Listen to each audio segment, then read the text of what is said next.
እያይመራ ዮሴፍ እስካመ ወለደት ወልደ ዘበኩራ።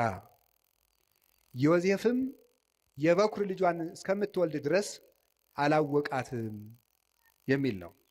የማቴዎስ ወንጌል ምዕራፍ 1 ላይ ያለ ዮሴፍም የበኩር ልጇን እስከምትወልድ ድረስ አላወቃትም የሚለውን ንጉሱ ይጨነቃል።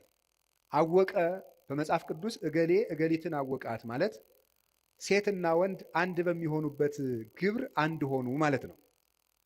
ታዲያ እመቤታችንን ዮሴፍ የበኩር ልጇን እስከምትወልድ ድረስ አላወቃትም ማለት ከዚያ በኋላ አውቋታል ማለት ነው እያለ ንጉሱ ይጨነቅ ነበረ።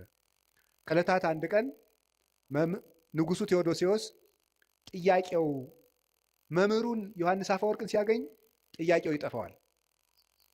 ሲሄድ ትዝ ይለዋል።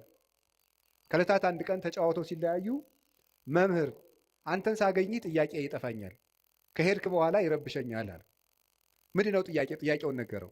የበኩር ልጇን እስክትወልድ ድረስ አላወቃትም ማለት ከዚያ በኋላ አወቃት ማለት ነው አለው።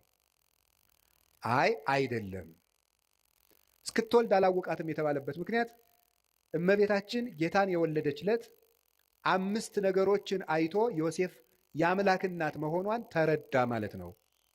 እስከዚያ ድረስ ግን አላወቃትም።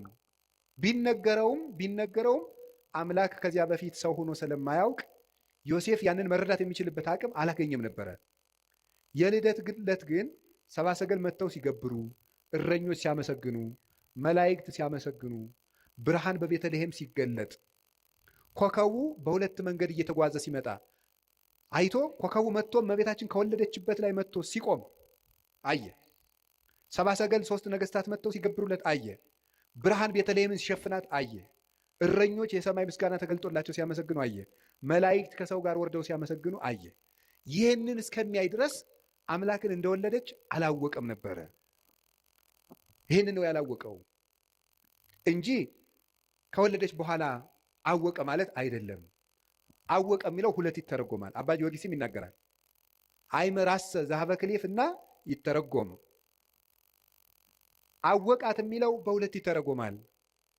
ሀበ አይምሮ ወእያይምሮ፣ በማወቅና ባለማወቅ፣ ሀበ ሩካቤ ወኢሩካቤ፣ ወይም ወንድና ሴት አንድ በመሆናቸውና ባለመሆናቸው ይተረጎማል። በእውቀት ይተረጎማል።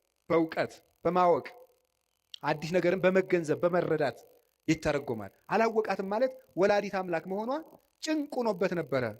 ስትወልድ ግን ተረጋገጠለት ማለት ነው። በዚያውም ላይ ፍጻሜ የሌለው እስከ ነው፣ ዳርቻ የሌለው